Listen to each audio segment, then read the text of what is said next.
آئندہ تم آدھی قیمت پر روٹی فروخت کرو گے، یعنی 10 روپے میں۔ یہ سن کر عوام نے جوش و خروش سے نعرے لگائے، بادشاہ سلامت، زندہ باد، زندہ باد۔ یوں نتیجہ یہ نکلا کہ عوام بھی خوش، تندور والا بھی مطمئن اور بادشاہ بھی سرخرو ہو گیا۔ دیکھیں نا، تندور والے کو مشکل پیش آئی تو اس نے 2 روپے سے روٹی جو ہے وہ مہنگی کرنے کی کوشش کی، تو کہا 5 کرنا چاہتا ہوں، 3 سے 5۔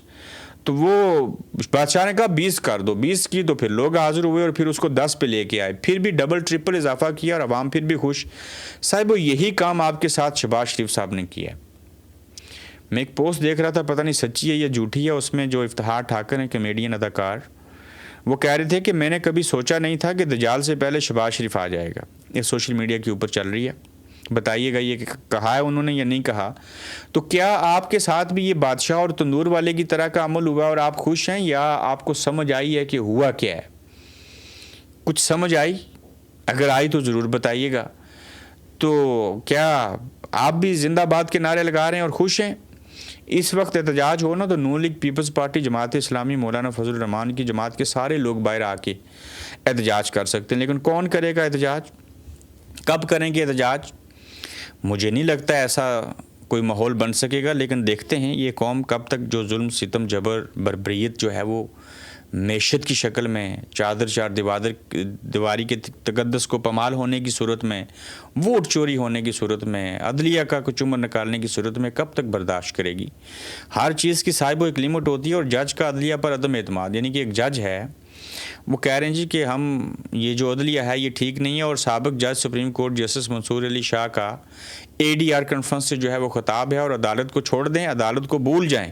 عدالتوں کی ضرورت بہت کم جگہوں پر آتی ہے، مسالت کے ذریعے معاملات کو حل کریں۔ میرا پیغام یہی ہے کہ لیگل سسٹم کو تبدیل کریں، یہ ایسے نہیں چل سکتا جیسے چل رہا ہے۔ لڑائی جھگڑا ختم کریں، رشتے مضبوط کریں، ڈائلاگ کریں، لوگ اکٹھے کریں، انہیں توڑیں مت۔ بڑا اچھا مشورہ دیا، اور سابق جج نے عدالتوں کے اوپر، اپنے نظام کے اوپر جو ہے وہ اس طریقے سے عدم اعتماد کیا۔ حق کا ساتھ دو۔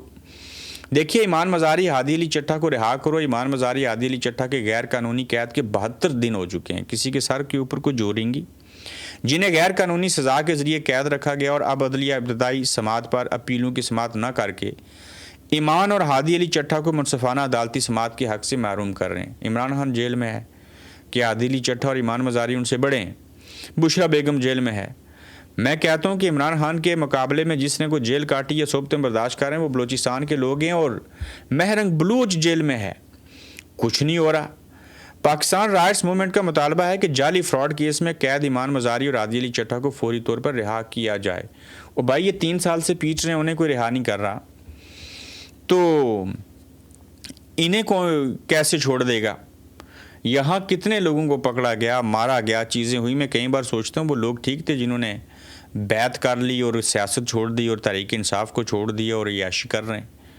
دیکھیں نا، فواد چودھری اور یہ سارے لوگ، اور عمران اسماعیل گانے گاتے ہوئے، نغمے گاتے ہوئے، گورنرشپ انہوں نے دیکھی، تو آج مزے میں ہے نا۔ کل ایک وقت آئے گا یہ پھر سے ساتھ ہو جائیں گے۔ تو لہٰذا اس پاکستان کے اندر حالات اور واقعات دیکھ کے نا لوگ فیصلہ کرتے ہیں، لوگوں کا کوئی پختہ ایمان، کوئی نظریہ، کوئی سوچ، کوئی ویژن نہیں ہے۔ ہیں لوگ ایسے، لیکن بڑا کم ہے۔ آج عمران خان کس کی خاطر جیل میں ہے؟ کیوں جیل میں ہے؟ عوام کے لیے۔ عوام کہاں پہ ہے؟ اپنے ساتھ بھی نہیں ہے عوام، کسی اور کے ساتھ تو ہونا دور کی بات ہے۔ اگر پارٹی کارکنوں نے انقلاب لانا ہوتا تو نواز شریف صاحب لے آ چکے ہوتے، بھٹو صاحب لے آتے انقلاب، خان صاحب بھی لے آتے۔ یہ بطور قوم انقلاب آتے ہیں اور چیزیں ہوتی ہیں۔ ہم نے پاکستان جانے سے انکار نہیں کیا۔ صاحب ایک طرف بریفنگ دی اسحاق ڈار صاحب نے، اور اس خبر کو دیگر لوگوں نے بیان کیا کہ انہوں نے کچھ گلے شکوے کیے ہیں کہ ایران نہیں مان رہا، ایران جو ہے وہ بیچ میں ایسے کر رہا ہے، ویسے کر رہا ہے، فلاں چیزیں ہو رہی ہیں۔ وہیں پہ ایرانی وزیر خارجہ عباس اراغچی نے کہا ہے کہ ایران حکومت نے پاکستان جانے سے انکار نہیں کیا۔ انہوں نے ایک ٹویٹ میں کہا کہ امریکی میڈیا ایران کے موقف کو غلط طریقے سے پیش کر رہا ہے، ہم پاکستان کی کوششوں کے لیے تہہ دل سے شکر گزار ہیں اور اسلام آباد جانے سے کبھی انکار نہیں کیا۔ ہمیں جس چیز کی پرواہ ہے وہ ہم پر مسلط کردہ غیر قانونی، غیر اخلاقی جنگ کے حتمی اور دیرپا خاتمے کی شرائط ہیں۔ وہ کہتے ہیں کہ شرائط تو پہلے مانیں نا، شرائط قبول ہوں تو پھر ٹیبل کے اوپر بیٹھا جاتا ہے۔ یہ تو نہیں ہوتا نا کہ ہم چلے جائیں پاکستان، شرائط مانے نہ ہو تو فضول پریکٹس کرتے رہیں۔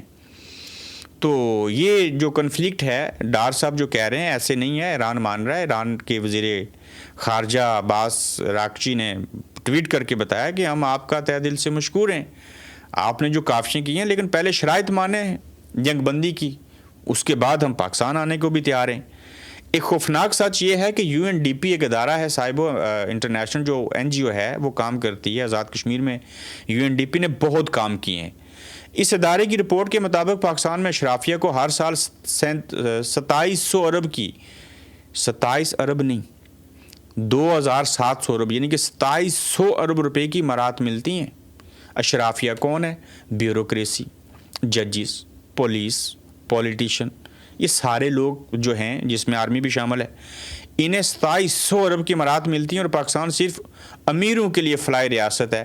عمار علی جان جو ہیں وہ UNDP کی جو رپورٹ ہے اس کو بیان کر رہے ہیں۔ تو جس ریاست کے اندر اتنا دورہ معیار ہو، انصاف نہ ہو، آئین نہ ہو، قانون نہ ہو بھی اور اس کے اوپر عمل نہ ہو، ملک کے اندر پیٹرول کی یہ صورتحال ہو، اور اشرافیہ جو یہ پولیٹیشین جن کے میں نے نام لیے ہیں، یہ ہر سال 5 سال نہیں 2700 ارب روپیہ، اور ایجوکیشن کے اوپر یہ 0.8% لگائیں، اس میں سے 90% تنخواہیں اور پینشن میں نکل جائے، اور تھوڑی سی رقم اس کے اوپر لگے اور عوام کو جائل رکھیں، اور اوپر سے سمارٹ لاک ڈاؤن کی بھی باتیں ہو رہی ہیں، تو وہ ملک، وہ قوم کیسے ترقی کر سکتی ہے؟ یعنی کہ ہماری تو ترجیحات ہی سیٹ نہیں ہیں۔ سمارٹ لاک ڈاؤن کی تیاریاں کی جا رہی ہیں جیسے کووڈ کے حالات آئے تھے، اور توانائی بچت کے سلسلے میں چاروں صوبوں سے مشاورت کا عمل تیز ہو چکا ہے۔ بازار، مارکیٹس، دکانیں اور کمرشل زونز جو ہیں وہ جلد بند کرنے کی تجویز زیر غور ہے۔ حکومت بڑے مالی چیلنجز کے لیے تیاری کر رہی ہے۔ وزیر پیٹرولیم علی پرویز ملک صاحبوں کو پاکستان کے ساتھ اس وقت کسی کی جنگ ہے نہیں ہے۔ کووڈ بھی آیا تھا، اس میں بھی حالات برے ہوئے تھے، اتنا پیٹرول عالمی منڈی میں اتنا بھی مہنگا نہیں تھا جتنا اب ہے۔ عمران خان صاحب کے کووڈ کے دور میں عالمی منڈی کے اندر اتنا پیٹرول ڈیزل مہنگا نہیں تھا جتنا اب ہے، یعنی کہ اب کم ہے، اس وقت زیادہ تھا اور پھر بھی وہ 150 روپے لیٹر تھا۔ اب یہ کون سی قیامت آ گئی ہے کہ آپ جو ہے وہ سمارٹ لاک ڈاؤن کی بات کر رہے ہیں، اسکول بند کر رہے ہیں، اس طرح کی چیزیں کر رہے ہیں، اور کہتے ہیں کہ توانائی بچت کے سلسلے میں ہم یہ ساری چیزیں کریں گے۔ آپ کے لاؤ لشکر چل رہے ہیں اسی طرح سے، 4800 cc کی گاڑیاں چل رہی ہیں۔ آپ جو ہے وہ منرل واٹر اور نارمل پانی کے بجائے 500 روپے کی بوتل والا جو پانی ہے وہ میٹنگز میں استعمال کرتے ہیں، تو یہ کون سی بچت ہے؟ یہ کون سی کفایت شاری ہے؟ تو لہٰذا ہاتھی کے دانت دکھانے کی اور ہیں اور کھانے کی اور ہیں، اس کے مصداق موجودہ حکومت اپنے لوگوں سے کچھ ایسا ہی کر رہی ہے۔